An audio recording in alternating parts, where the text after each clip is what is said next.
अस्सलाम वालेकुम dear and respected thinkers. आज करप्शन बदअनवानी पर दूसरी किस्त पेश करते हैं। ये वो सारी बातें जो सच टीवी प्रोग्राम सच सवेरा में मैंने की। तो इस प्रोग्राम में टॉप डाउन और बॉटम अप अप्रोच का ज़िक्र हुआ। तो आए देखते हैं क्या बातें हुई।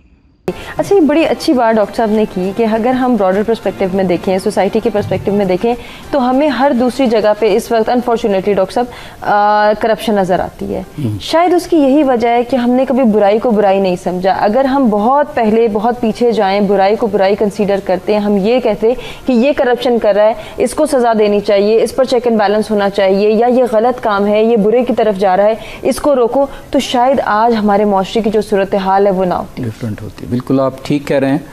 डॉक्टर साहब ने बड़ी अच्छी बात की। देखिए, अप्रोचेस दोनों ही चलती हैं, टॉप डाउन अप्रोच भी है, बॉटम अप भी है। हमने थोड़ा सा पहले इजहार किया बॉटम अप का। Marshmallow effect basically bottom up को वो बता रहा है, लेकिन टॉप टू डाउन जो अप्रोच है वो भी बड़ी कॉमन है। किसी भी जगह, किसी पब्लिक सेक्टर में अगर टॉप पे बॉस या कोई ऑफिसर आकर करप्शन शुरू करता है तो उसका इफेक्ट ट्रिकल डाउन होता है। और यहाँ हम माशरे में एक ऐसी नहज पर पहुँच गए हैं, जैसे कि आप इज़हार कर रहे हैं, कि जिसमें आपको अपना इंसाफ लेने के लिए, हक लेने के लिए भी करप्शन के प्रोसेस से गुजरना पड़ता है।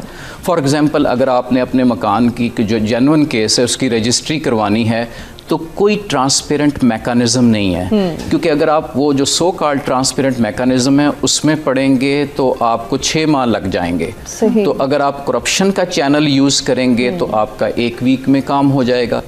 तो ये आप इंसाफ और हक लेने के लिए करप्शन का कॉरिडोर यूज़ कर रहे हो, और ये बड़ी बदतरीन सिचुएशन होती है किसी भी माशरे की। हर किसी के जहन में चल रही होती है बात, कोई रेफरेंस मिल जाए, कोई लिंक मिल जाए, मैं बच जाऊं, मुझे फेवर मिल जाए। ये आजकल हम देख रहे हैं कि शायद हम इसका तस्करा भी बहुत ज़्यादा करते हैं कि हर किसी के जहन में ये चीज़ है, मैं ये काम करने जा रहा हूँ, मैं ये जॉब लेने जा रहा हूँ, मैं इंटरव्यू में अपेयर होने जा रहा हूँ, अच्छा कोई लिंक मिल जाए, कोई फेवर मिल जाए। ये किस तरफ जा रहे हैं डॉक्टर साहब?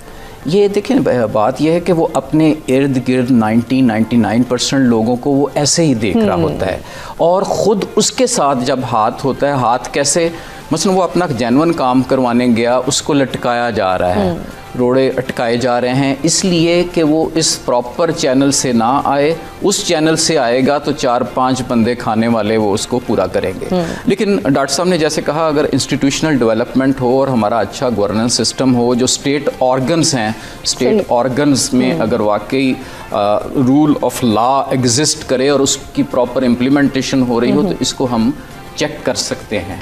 लेकिन देखिए, इसका फिर इम्पैक्ट मैक्रो लेवल पर जाता है, और डॉक्टर साहब ने जैसे एग्जांपल दी कि मेगा लेवल पे चला जाता है। छोटे लेवल पे जब इंसान करप्शन करता है, हमारे पास बड़ी क्लासिकल एग्जांपल्स हैं। अगर एक बंदा सिनेमा का टिकट बेचता है तो यकीनन जब वो बड़ी पोजीशन में जाएगा तो बड़े बड़े वो जराइम करेगा। तो ये मुमकिन नहीं है कि एक बंदा जिसकी लाइफ मॉरली बड़ी स्ट्रॉन्ग थी और अचानक 40-45 साल की उम्र में उसने उठ के करप्शन शुरू कर दी। ये मुझे कोई इसकी एग्जांपल नहीं मिलती। बिल्कुल है। तो इसका मतलब है कि वो ग्रास रूट लेवल से कोई ना कोई चीज़ें बचपन से डेवलप हो रही होती हैं। उसी को मैं मार्शमैलो इफेक्ट कह रहा हूँ। फिर इसमें दूसरे नंबर पे जो मैंने कहा था डिमॉन्स्ट्रेशन इफेक्ट है, देखा देखी। हम कहते हैं जी वो ए भी कर रहा है, बी भी कर रहा है, तो मुझे भी करनी चाहिए। तो अब बात यह है कि इस सारे सिस्टम को रोकने के लिए, फिर मैं पहले पॉइंट पे आऊँगा, दोनों अप्रोचेस हमें फॉलो करनी पड़ेंगी। टॉप टू डाउन अप्रोच भी, उसके लिए यकीनन हमें लॉज, स्ट्रिक्ट लॉज बनाने पड़ेंगे, पेनल्टीज़ अनाउंस करनी पड़ेंगी, और हम सब अवाम देखें कि वो पेनल्टीज़ ऑब्जर्व हो रही हैं, उसकी इम्प्लीमेंटेशन हो रही है।